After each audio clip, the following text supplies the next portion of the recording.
Ready, ठीक है।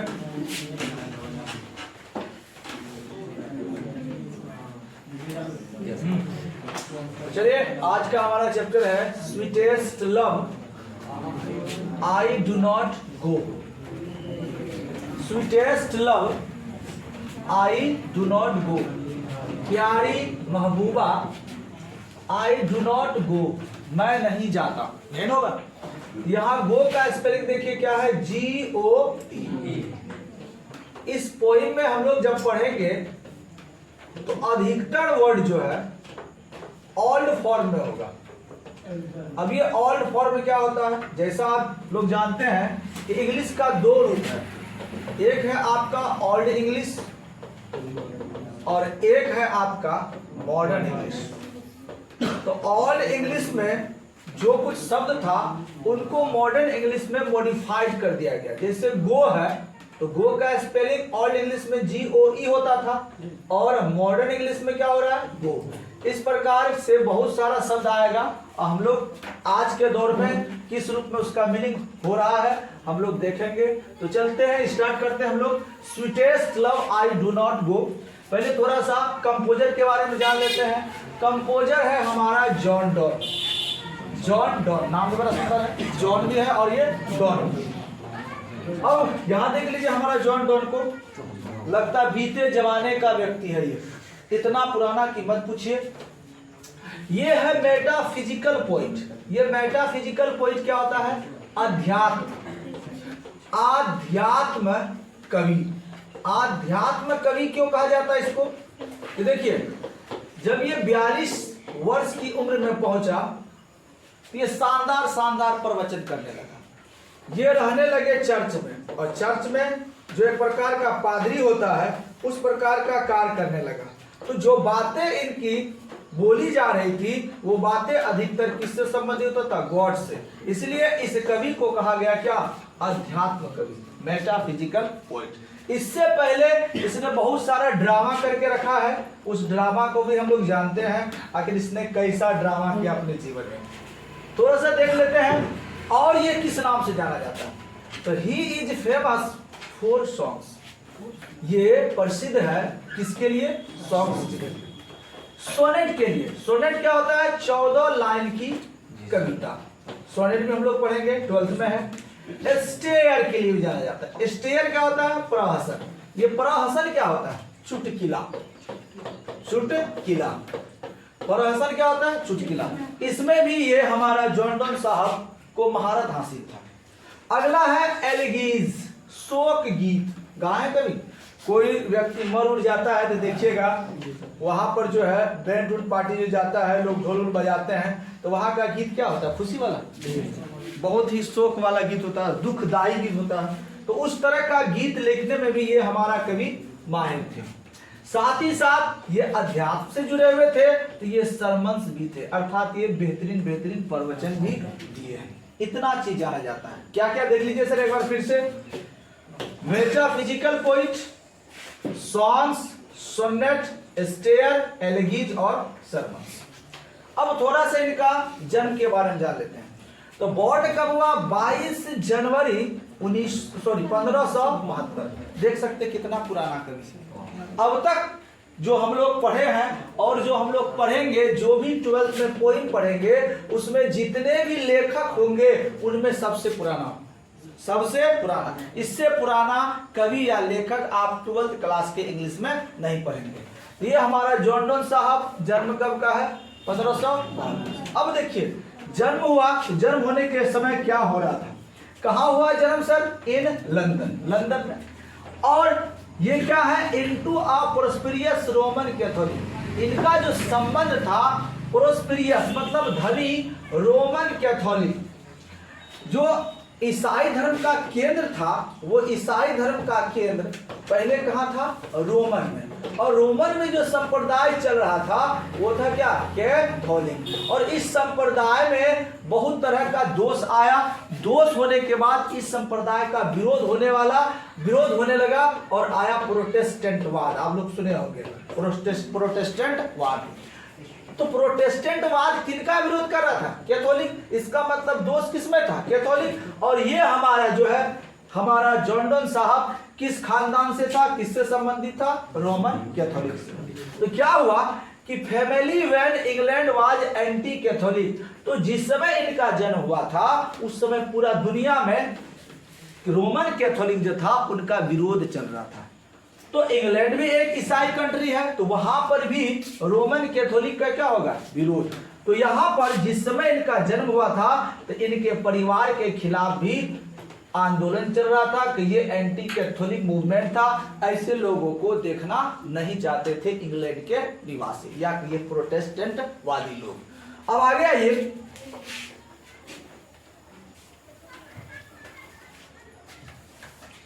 जब ये जो कहानी चल रही थी एंटी कैथोलिक वाला, तो इस बीच में देखिए क्या है, Donne was forced to leave Oxford University without a degree.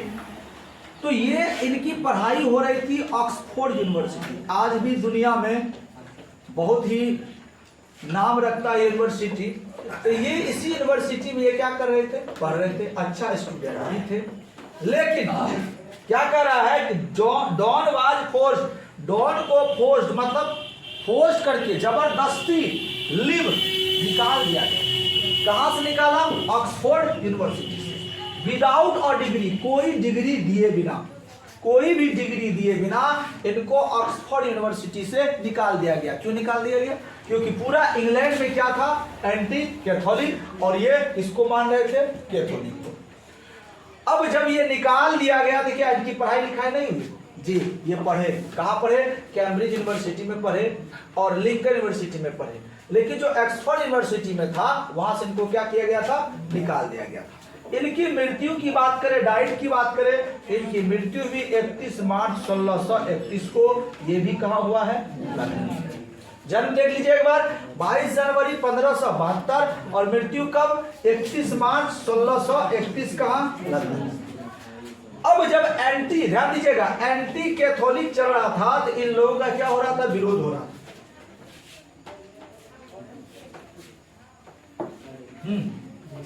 तो इस विरोध के दौरान इन लोगों को कोई काम नहीं दे रहा, कोई भी काम नहीं दे रहा कि नहीं तुम लोग जो है कैथोलिक हो, तुम लोग भ्रष्ट टाइप के लोग हो, तुम लोग में तब तरह तरह की कुरीतियां हैं, दोष भरा हुआ है, तुम लोग को काम नहीं दिया जाएगा। लेकिन उनमें से भी कुछ लोग होते हैं जो दयालु होते हैं ना, तो इनको, ये हमारे जॉर्डन के परिवार को भी आश्रय दिया, आश्रय। और जो व्यक्ति इनको आश्रय दिया उन्हीं का एक धंधा था, दुकान था, वहां पर जॉर्डन को कहा, जॉर्डन तुम जाओ और वहां पर क्या करो? काम करो। उसी के घर में रहता था और उसी के दुकान में ये क्या कर रहा था? काम कर रहा था। देखिए ये खिलाड़ी कैसा निकला, ये क्या क्या देखिए, Jordan was briefly sent to secretly marrying his patron's niece Anne More. क्या है कि John Donne was briefly, John Donne को ब्रीफली भेजा गया, सेंट टू, कहां? सेक्रेटली मैरिंग, सेक्रेटली मतलब गुपचुप तरीके से शादी करने के आरोप में। ध्यान दीजिएगा एक मिनट, यहां पर थोड़ा मिस हो रहा है कि John Donne was briefly sent to, यहां पर छूट रहा है आपका जेल, सेंट टू जेल। तो इनको जेल भेजा गया। क्यों जेल भेजा गया? क्योंकि सेक्रेटली, वो गुपचुप तरीके से क्या किया था? शादी। हिज पैटर्नर्स निस एन्ने मोरी, पैटर्नर्स मतलब क्या होता है? आश्रय दाता। तो जिस व्यक्ति ने इन लोगों को रखा था, जिस व्यक्ति ने इनको घर दिया था, ये जो हमारा कवि है, थोड़ा कहिए कि कुछ अलग टाइप का कवि, ये इन्हीं की भतीजी को पटा ली और इन्हीं की भतीजी से क्या कर ली? गुपचुप शादी कर लिया। शादी करने के बाद आश्रयदाता जो था वो खुश होगा क्या? तो नाराज होगा। वो नाराज हो गया और इनको कहां भेज दिया? जेल। और उनकी भतीजी का नाम क्या था? एन्ने मोरे। तो अब बताइए, ये गुपचुप से जो शादी किया था एन्ने मोरे के साथ, इनका जो रिलेशन होगा कैसा? बढ़िया होगा कि खराब होगा? बढ़िया होगा। प्यार करता होगा बहुत ज्यादा, दोनों के बीच में शानदार लव होगा, ठीक है, हीर और रांझा, लैला और मजनू की तरह, तब ना। और उनके लिए इनको जेल भी जाना पड़ा। बाद में इनकी शादी को वैलिड करार दिया और दोनों लोग साथ साथ रहने लगे। कौन कौन?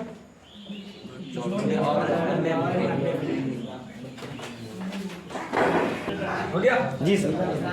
ध्यान दीजिए। तो हमारा जॉन डॉन साहब विवाह कर लिया गुपचुप तरीके से, किससे? एन्ने मोरिस। अब ये जो कविता है इन्हीं के लिए लिखा हुआ। यहाँ पर जो स्वीटेस्ट लव है, प्यारी महबूबा जाने मन कहिए, ये एन्ने मोरे के लिए। तो थोड़ा सा कविता का थीम को देख लेते हैं। बड़ा ही इंटरेस्टिंग कविता, बहुत लाजवाब है। लड़का सब तो सबसे ज्यादा इस कविता को कहता सर सबसे पहले इसी को पढ़ाइए। आइए थीम ऑफ चैप्टर के बारे में थोड़ा सा जान लेते हैं। क्या है? Sweetest love I do not go was written by John Donne. लिखा किसने? John Donne. यह लिखा गया है by John Donne, John Donne के द्वारा, फॉर हिज वाइफ, के लिए, हिज वाइफ अपने पत्नी, नाम क्या है? अन्ना मोरी। इन द पोइम कविता में डॉन इज प्रिपेयरिंग, डॉन जो है हमारा डॉन साहब, ऐसे पिक्चर है, ये प्रिपेयरिंग तैयारी कर रहे हैं, टू गो जाने के लिए, ऑन अ जर्नी एक यात्रा। हमारे कवि साहब कहीं जाने के लिए अर्थात यात्रा पर जाने की तैयारी कर रहे हैं। बट लेकिन हिज वाइफ अफ्रेड, उनकी पत्नी अफ्रेड मतलब डरी हुई। ऑफ व्हाट, क्या होगा? विल हैपन, क्या होगा या क्या हो सकता है, टू हिम, उसके साथ। किसके साथ? उनके पति के साथ। पति जा रहे यात्रा में, हो न सके कि इनके साथ कुछ अनहोनी हो, इसी का डर है हमारे कवि की पत्नी एन्ने मोरी को।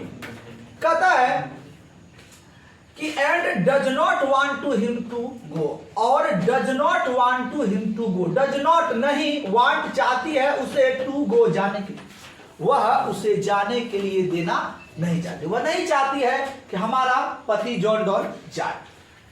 John Donne convinces, John Donne उनको कन्वाइंस करती है, समझाती है। क्या? Her that he will be all right, convince her, उन्हें समझाती है, that they will be all right, कहता सब कुछ ऑल राइट, अच्छा होगा, सब कुछ अच्छा होगा। इतना से ही वो समझती नहीं है, उसको समझाने के लिए तरह तरह का पेचरा फेंकना पड़ रहा है, तरह तरह का बातें कहना पड़ रहा है, और वही बात कविता के रूप में सामने आ रहे हैं। क्योंकि ध्यान दीजिए पृष्ठभूमि कैसा है, दोनों के बीच में अथाह प्रेम है, अथाह। बेचारा कवि को इनको पाने के लिए जेल भी जाना पड़ा, तो निश्चित तौर पर अन्ना मोरे को भी इनसे बेहद प्रेम होगा, और वो नहीं चाहती होगी कि हमारा जो पति है उनके साथ कुछ ऐसा वैसा। चलिए आगे बढ़ते हैं। हमारा कविता फर्स्ट लाइन देखिए, ये है पति और पत्नी। स्वीटेस्ट लव, कवि कर रहे हैं, कवि कन्वाइंस कर रहे हैं, किनको कन्वाइंस कर रहे हैं? पत्नी को।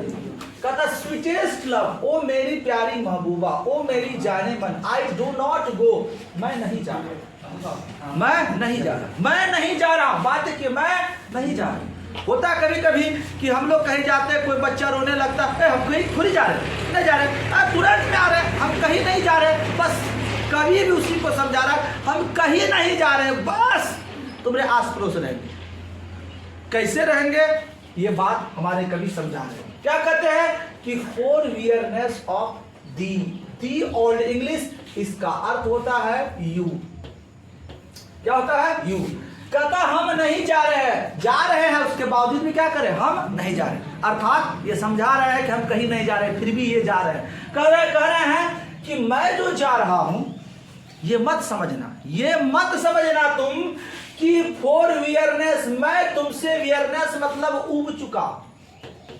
क्या हो चुका हूं? उब चुका हूं, कि मैं तुमसे उब चुका हूं। कुछ दिन छुटकारा पाने के लिए मैं तुमसे क्या कर रहा हूं? दूर जा रहा हूं। ऐसा मत समझना।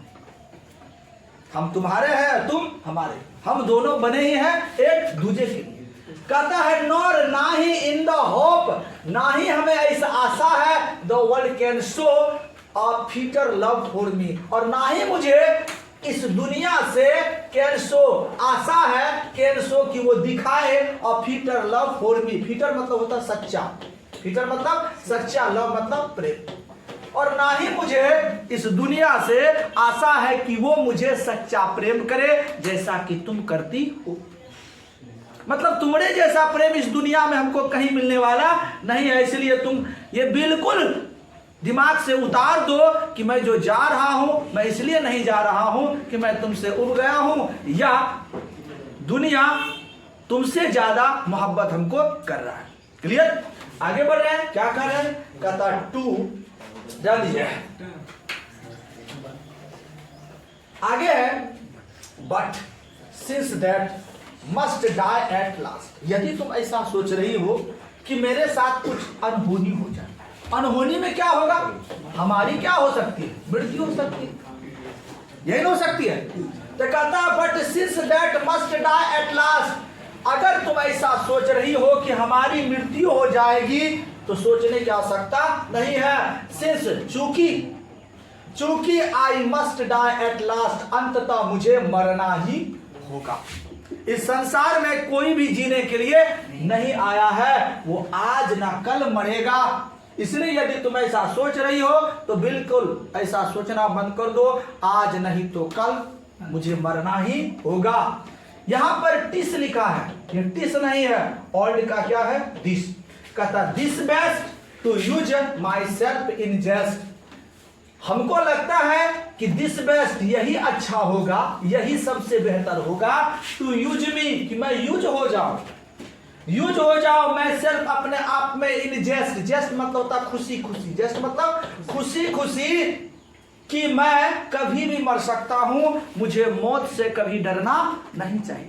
अपने आप को मुझे खुशी खुशी इसको एक्सेप्ट कर लेना चाहिए कि हमारी मृत्यु आज ना तो कल होगी, इसलिए तुमको भी डरने की कोई आवश्यकता नहीं है, क्योंकि आज हो चाहे कल हो मुझे तो तुमसे बिछड़ना ही पड़ेगा। इसलिए इन बातों को खुशी खुशी हमको एक्सेप्ट करना चाहिए, ना कि हो हमारा मृत्यु हो जाएगा, बड़ा दुख होगा मरते समय, ऐसा बिल्कुल भी हमको नहीं सोचना है। आगे देखते क्या कर रहे हैं? Thus by offend death to die, इसलिए हमें ऑफेंड नहीं डरना चाहिए। किनसे? मृत्यु से हमें बिल्कुल डरना ही नहीं चाहिए। अगर मेरा मौत यहां लिखा है तो मेरा मृत्यु यहीं, कोई रोक नहीं पाएगा, और जो आया है सो जाएगा, इसीलिए डरने की कोई आवश्यकता नहीं। सामने मेरा मौत है, आइए स्वागत है, मैं आपके बाहों में आने के लिए तैयार हूं, आज नहीं तो कल हमको तो आपके पास जाना ही है। चलिए आगे बढ़ते हैं और देखते हैं क्या क्या समझा रही है। फिर भी उनकी पत्नी नहीं समझ रही। देखिए आगे, देखिए क्या कर रही है कि यस्टर नाइट, देखो सूरज को देखो, सन, डूबता हुआ सूरज और उगता हुआ सूरज। कहता यस्टर नाइट, बीता रात या पिछली रात, द सन, याद देखिए क्या है, सुनने पढ़िएगा, सुनने नहीं है, ये क्या है? Sun. The sun went hence and yet is here today. कहता सन वेंट यस्टर नाइट, पिछली रात, पिछली शाम सूरज चले गया। सूरज की भी जर्नी है, सूरज भी यात्रा पर है, सूरज भी यात्रा, वो घूमते रहता है बेचारा। सॉरी, अगर इस प्रकार से देखा जाए तो वो कभी हमारा दिन में पृथ्वी पर दिखाई देता है और रात में हमको दिखाई नहीं देता, लगता है सूरज कहीं और चले गया है। तो यहाँ पर कवि ये बता रहे कि सूरज भी अपनी यात्रा कर रहे हैं, उनका भी दिन हो रहा है, उनका भी क्या हो रहा है? रात। तो कह रहे हैं कि पिछली रात वेंट, वो गए, hence and is here today, और वो आज क्या है? उपस्थित है। वो कल गए थे और आज वो क्या है? उपस्थित है। ऐसा क्यों बता रहे हैं? बता रहे हैं जबकि ही हैथ मतलब यहाँ है हैज से, हैथ का मतलब क्या है? Has. He has no desire nor sense, जबकि उनके पास, हैज मतलब पास, नो डिजायर ना ही कोई इच्छा है और ना ही कोई चाह है।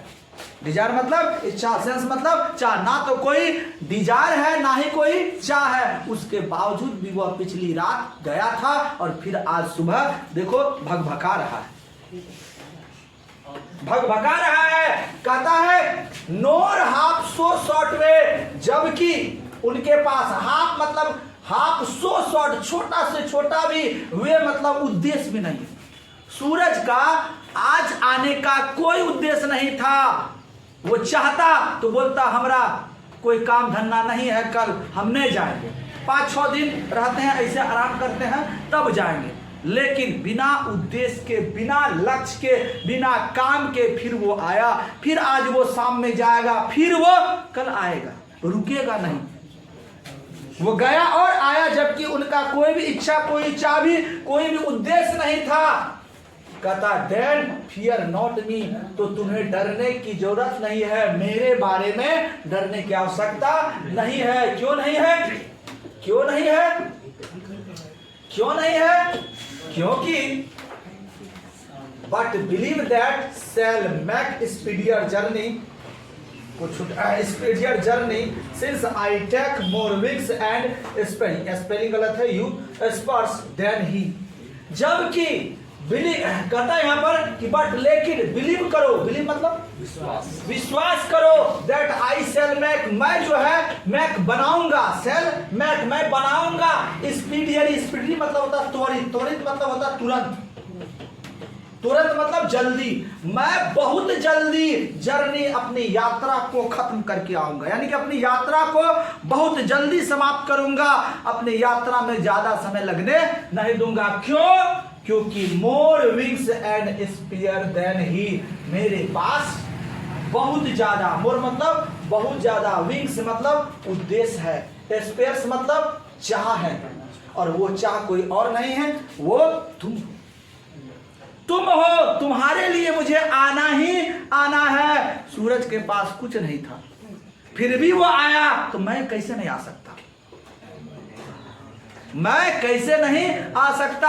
मेरे लिए तो सब कुछ, दिन भी तुम हो, रात भी तुम हो, चाह भी तुम, इच्छा भी तुम, तो मैं कैसे नहीं आ सकता हूं? ये हमारे कवि बता रहे हैं अपनी प्रेमिका अन्ना मोरे। आइए आगे। फिर भी उसकी पत्नी बेचारी नहीं मान रही, कहता ए जी छोड़ दीजिए, मन ठीक नहीं लग रहा, दूसरा दिन जाइएगा। अब फिर कवि को तो जाना है, कवि तो निकलेगा, बेग देख लिए है, बेग पहन लिया, हाफ पैंट पहन के तैयार है हमारे कवि। कहता O how feeble is man's power, क्योंकि उसकी पत्नी उसको बार बार रोक रही, हो सकता है आपके साथ कुछ गलत हो, मेरा दिल लग रहा है कि आपके साथ अनहोनी होगा, आप वापस लौट कर नहीं आएंगे, बार बार कवि को बता रहे। और कवि को इस बात से कोई फर्क नहीं पड़ता, इसलिए समझा रहे। क्या कहता? ओ हाउ फीबल, फीबल मतलब होता है कमजोर, फीबल मतलब कमजोर, हाउ मतलब कितना, कितना कमजोर इज मैन्स पावर, मनुष्य की जो क्षमता है, मनुष्य की जो ताकत है, कितना कमजोर है, वेरी वीक। कहता that if good fortune fall can not add another house, nor a last hour recall, but come bad chance. बाद में कीजिएगा। कहता है कि इफ गुड फॉर्च्यून फॉल, यदि हमारे पास गुड मतलब अच्छा, फॉर्च्यून मतलब अवसर, अवसर या भाग्य कह सकते हैं, यदि हमारा भाग्य, हमारा अवसर फॉल गिर जाए, कहता ना तुम्हारा स्थिति गिर गया, तुम्हारा भाग्य गिरा हुआ गिर जाए, can not add another hours, तो हम जो है अपने जिंदगी में अच्छे दिन, अच्छे 1 घंटे को भी जोड़ नहीं पाते, हम इतना बेबस। हमारे पास अगर दुखी आ जाता है, हम उसी दुख का रोना रोते चले जाते हैं, हम इतना कमजोर हो गए हैं कि हमारा बीता हुआ जो खुशी का पल है, उनको 1 घंटा हम जोड़ भी नहीं पाते। आइए, nor a last hour recall, ना ही हम बीता हुआ जो लास्ट आवर रिकॉल, अपनी पुरानी यादों को रिकॉल कर पाते हैं, बुला पाते हैं। हो सकता है बहुत सारे लोग विद्यालय वाले दिनों में, जिस समय वो स्टूडेंट होंगे, चश्मा पहनेंगे, टाई, जींस वगैरह वगैरह, जूता, और जब वो शादीशुदा हो गए होंगे 40-42 साल में का, उस समय बेचारा गुजरात में काम कर रहे होंगे, उसको याद आता होगा, ओहो क्या चश्मा वाला दिन, जूता पहन के मौज मस्ती, कैंटीन का समोसा, आहा, मोटरसाइकिल लेके सड़कों पर आवारा की तरह घूमना, कहाँ चले गया वो दिन। वो सोच रहा है लेकिन उनको वो जोर नहीं पा सकता, जोर नहीं पाता है, उनके पास उतना क्षमता ही नहीं। और बहुत सारे लोग तो उनके चक्कर में आत्महत्या भी कर लेते, ओहो हो इतना बड़का दुख है, हत्या कर लेते। चलो जय श्री राम। कहता बट कम बैड चांस, लेकिन कम बैड चांस, जो बुरा समय है वो आएगा चांस, एक चांस लेकर, एक मौका लेकर। जो बुरा समय आता है वह एक चांस लेकर आता है, मौका लेकर आता है। यदि हम बुरा समय से लड़ना सीख जाए तो आगे हमें सफलता ही सफलता मिलेगा। लेकिन होता क्या है, मानव की शक्ति इतनी कमजोर है, मैंस पावर इतना कमजोर है कि वो टूट जाता है, वो लड़ नहीं पाता है, वो लड़ने से पहले ही बिखर जाता है। लेकिन हमें क्या करना होगा, लड़ना होगा। क्या करे हैं कि and we join to it our strength. कहता ये जो बैड टाइम आएगा, कम बैड चांस, ये हमारे लिए मौका लाएगा। और वी, देखिए वी का स्पेलिंग कितना शानदार, आज लिखिएगा कहेगा कहां पढ़ता था रे, पगलवा के पास है। कहते ज्वाइन, JOIN, देखिए ज्वाइन टू आवर स्ट्रेंथ, कहेगा we join to it our strength, हमें ज्वाइन मतलब जोड़ना पड़ेगा, टू आवर स्ट्रेंथ, अपनी ताकत, जोड़ना मतलब बढ़ाना, हमें अपनी ताकत बनाना होगा। किसको, बुरे समय को, क्योंकि ये हमारे लिए क्या लेके आएगा, मौका। एंड वी टीच, हमें ये बुरा समय कुछ सिखाएगा और हमें इससे क्या करना चाहिए, सीखना चाहिए। कहता है आर्ट एंड लैंड, हमें उनकी कला को, उन ऊंचाइयों को, इनसे लड़ने की ऊंचाइयों को सीखना पड़ेगा। यदि हम ये सीख लेते हैं, हम अपने आप में बुरे समय से लड़ने के लिए सक्षम हो जाते हैं, तो हमें इस संसार में कोई भी डरा नहीं सकता, हम हर समस्या से निकल सकते हैं। कहता itself over us to advance, itself, स्वयं को, OR मतलब यहाँ क्या है, ओवर, स्वयं को इस बुरे समय से क्या करना होगा, ऊपर रखना होगा, एडवांस रखना होगा। बुरा समय तुम आओ, तुम उधर से आएगा, तुमको हम आधा रास्ता में ही क्या करेंगे, हरा देंगे। लेकिन हो रहा है क्या, उल्टा, मनुष्य हार जाते हैं। ये सारी बातें कभी किनको बता रहे हैं, अपनी पत्नी को, कि तुम झूठ मूठ का व्यर्थ में इतना उदास हो रही है, क्या होगा, मान लो एक ना एक दिन तो हमको मरना ही होगा, हम जर्नी पे जा रहे हैं, वहां नहीं मरे, वहां से आए, घरे में सो रहे हैं, मर गए, तो तुम्हारे लिए बैड समय तो आएगा ना, तुमको उससे लड़ना चाहिए ना। तो अभी लड़ने के लिए सीखो, समझ लो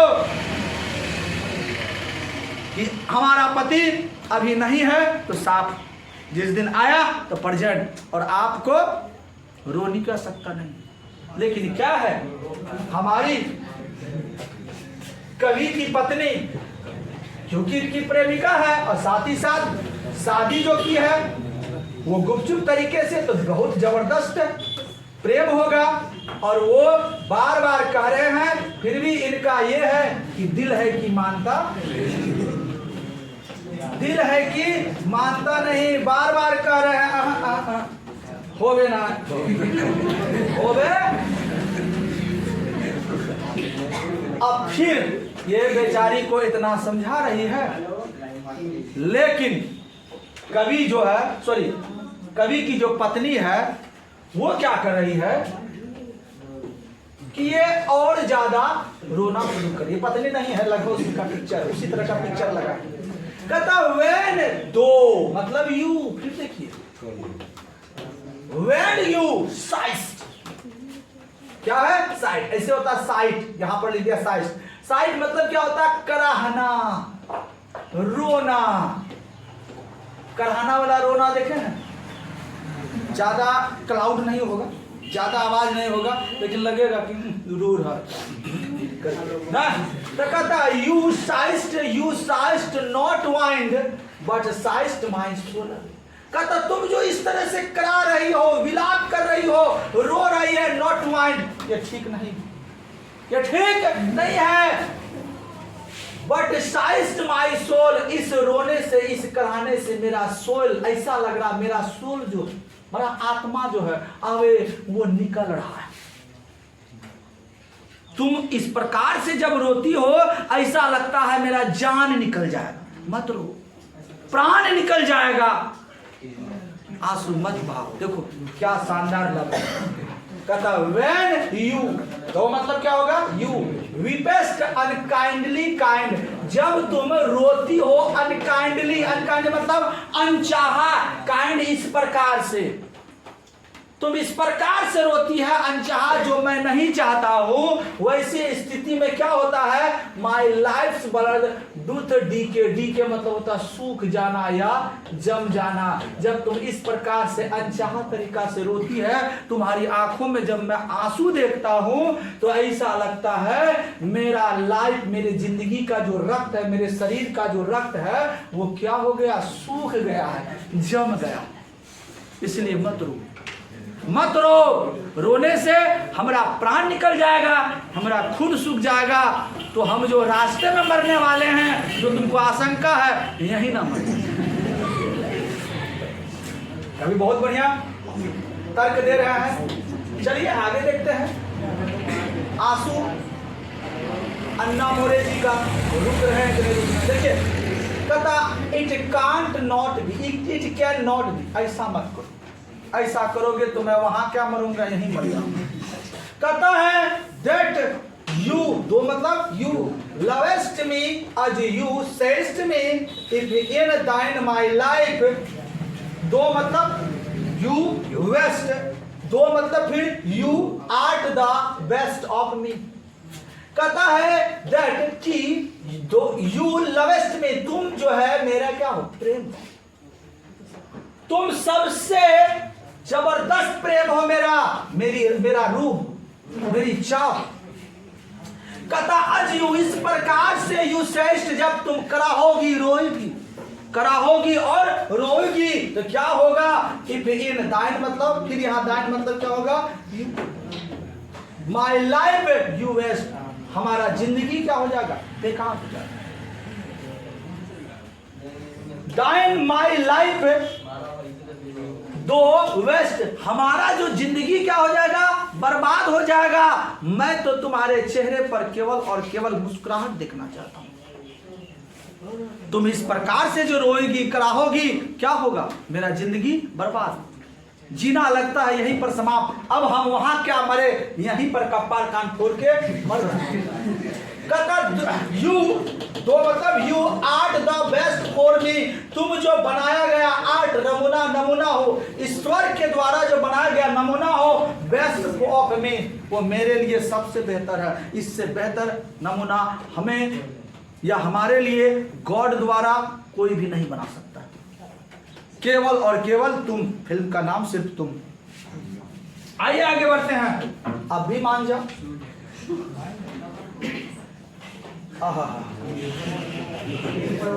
अब देखिए, let not they divine heart, फिर देखिए सर, दे मतलब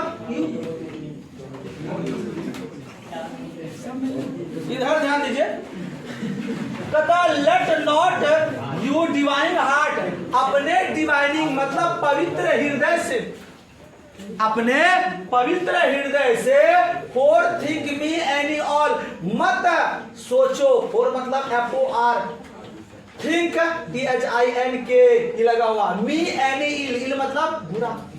कहता तुम अपने पवित्र हृदय में, अपने दिल में मेरे लिए कुछ भी बुरा मत, कुछ भी एनी इल, कुछ भी बुरा मेरे लिए मत सोचो, मत सोचो। क्यों ऐसा कर रहे हैं कवि? कहता डेस्टिनी में पार्ट टेक दे, पार्ट टेक दे मतलब योर पार्ट, योर मतलब तुम्हारा।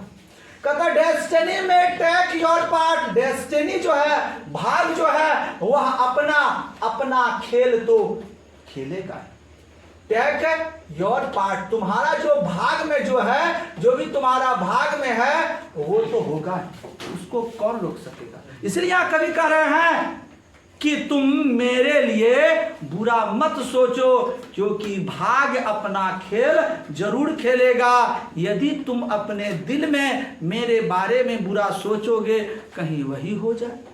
कभी कभी होता है, कभी कभी हम लोग देखते हैं एक लड़का मोटरसाइकिल चला रहा है तेज, बहुत तेज, हमको लगता है आगे जाके इसका पैर टूटेगा, हो जाता है पैर टूट जाता है। कभी कल आप कुछ और सोचिएगा, जो सोचिएगा लगभग वही हो जाता है। खाना खा रहे हैं, मन में लगेगा आज मामा आएंगे, और देख रहे हैं 2 घंटा बाद मामा जी खाने के लिए आ गए। ठीक है, तो ये चीज हो सकता है। तो वही हमारे कवि कह रहे हैं कि तुम मेरे बारे में बुरा मत सोचो, भाग अपना खेल खेलेगा। कोई ठीक है, मेरा मृत्यु जर्नी में हो। कहता एंड में दे अर्थात यू फियर्स फुलफिल, एंड में हो सकता है योर फियर्स, तुम्हारा जो डर है, फुलफिल वो पूरा हो जाए। क्या डर है? कि हमारे साथ कुछ अनहोनी ना हो जाए, हमारा मृत्यु ना हो जाए, हो सकता है वो पूरा का पूरा हो जाए। इसीलिए तुम मत सोचो, but think that we are, but तुम क्या, लेकिन थिंक दैट तुम ऐसा सोचो कि वी आर, हम लोग जो है, टर्न्ड असाइड टू स्लीप, हम लोग सोए हुए हैं एक दूसरे के क्या विपरीत। ऐसा समझ लेना कि हम जो जा रहे हैं हमको तुम नहीं देख पाओगी, तो बस ये समझ लेना कि हम दोनों बेड पर हैं, तुम दूसरे मुंह से हो और हम दूसरे मुंह से हैं, इसलिए तुम हमको देख नहीं पा रही, इसलिए पिक्चर लगा है और तुम लोगों को कुछ और लग रहा है।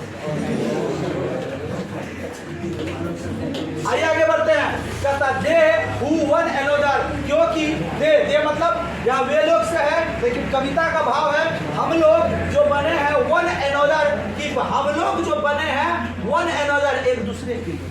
हम लोग जो बने हैं एक दूसरे के लिए, हम मिले तुम मिले एक दूसरे के लिए।